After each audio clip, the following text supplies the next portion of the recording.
Thank you so much, Robin, and many greetings to all of you in person and online, in the ether somewhere. Not quite, I just have to imagine you all at the moment. I'll also share a few pictures today. It's a little overview, really, of some of the things that have been happening. Robin touched on one or two. Perhaps I can illustrate those and add a few more things as well. But I've gone with a kind of rule of three, so not to overload you with everything which has been happening, but at least to give you some sense of some of the things which have happened under UPF banner in this past year. So I hope you can see that. There we go. Wonderful. So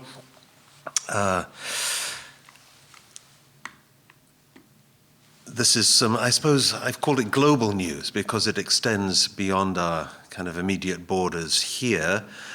And this is something we're thinking a lot about at the moment. We've just come to the 30th kind of anniversary of Father and Mother Moon's visit to North Korea. That was on December the 6th. And a very historic visit. It's not an understatement to say they did it at the risk of their lives, because they really didn't, it wasn't known what reaction would be meeting them. It was in the days before mobile phones, so they were out of kind of communication with anyone else in the West. And their party was eventually welcomed, although because of his reputation as a leading kind of anti-communist figure in the world, and North Korea very aware of his activities in educating millions of people, actually, through Causa and Victory Over Communism movement in Japan, etc., in a critique and counter-proposal to communism, to Marxist ideology. He was in the enemy category.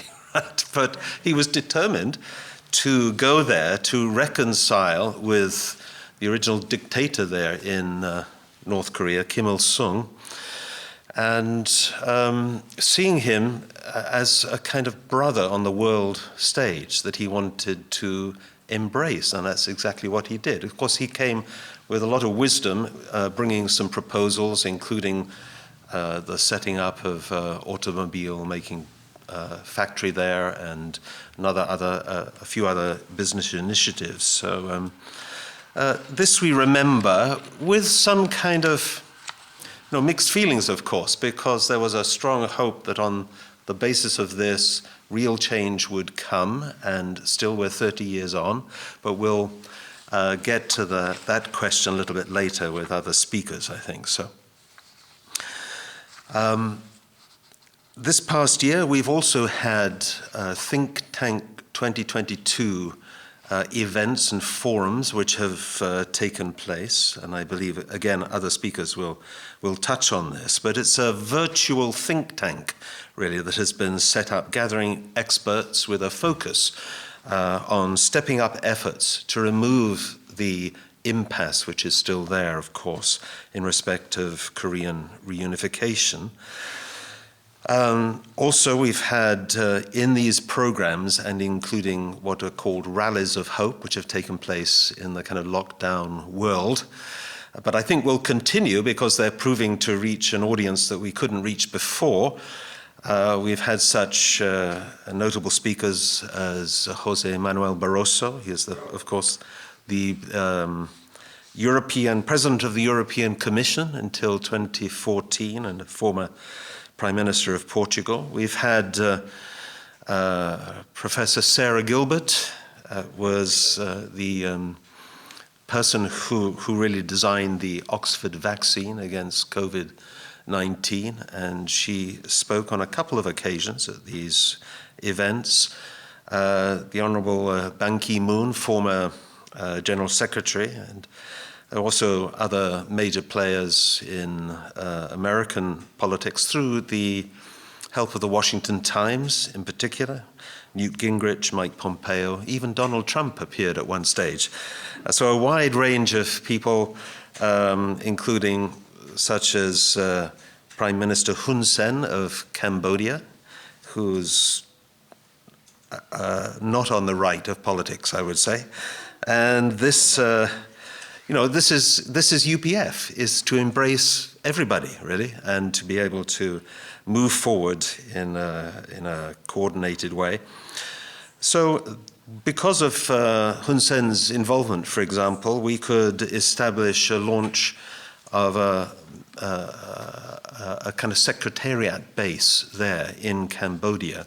And that's going to move the work of the think tank forward, I think, in the Asian region quite significantly. So, well, 2022, of course, is almost upon us, isn't it? Think Tank 2022. So really it shows that the prospects are, keeping the pressure on in a way. The intellectual engagement and the will, which is perhaps one of the difficult things, especially where South Korea is concerned, to have the will to push this forward. But we know from experience that these kind of changes that we're seeking, when they happen, it's not always 100% logical. If we think about the collapse of communism and the former Soviet Union, Berlin Wall, etc. So it can happen sooner than most people might consider. So this is my point one, is the good news that for UPF we have opened a new peace embassy for Europe in Tirana. That city that you see there in the background is Tirana, and it's the movement's first kind of purpose-built building in Europe. Europe we count as Europe and Middle East is 71 countries actually. So it's a 5-story new building in the embassy area of Tirana, and it'll be a fantastic resource, I think, for the region, for UPF activities. I'll show you some pictures just briefly. These are largely from the architects. No, it's not looking quite like that inside yet, but it's almost there. We just had the official launch or inauguration with welcoming remarks from former President Alfred Moisiu, who's very supportive of UPF and our work here. There was a speech and congratulations from the current mayor of Tirana, very fine young mayor, speaking in Albanian and translating himself into English as well, so it was quite impressive. And Dr. Eva Cipi, who's the chair of UPF in Albania. This was the lineup for the ribbon cutting, and actually this was just 755 days after the groundbreaking ceremony. So it was quite a rapid, 2-year build of this particular building, and it's there. So this is our Dr. and Mrs. Balcom unveiling the plaque. Here's the main meeting room inside, so I hope we'll meet there someday, all of us. And in this occasion, because there's still a bit of social distancing, just 175 people were there. This is a commemorative photo with what is called the Podcaritza Club. Podcaritza, of course, is the capital of Montenegro. And this is a club for former presidents in the region, the Balkan region. It's a little bit like our Summit Council for World Peace, but it's already ready-made, and they've signed a memorandum of cooperation with UPF there. So it's doing exactly what we would, be seeking, and it's come about in good time, really, in a very, very hopeful situation there, based in Albania. And eventually, this is going to be a coffee shop, so maybe that's the place to meet. This is the top floor, which has a fantastic view over Tirana.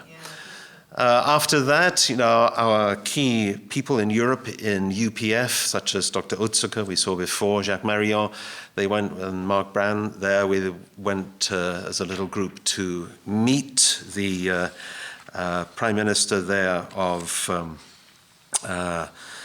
Kosovo. This is Albin Kurti, They met on the 24th of November.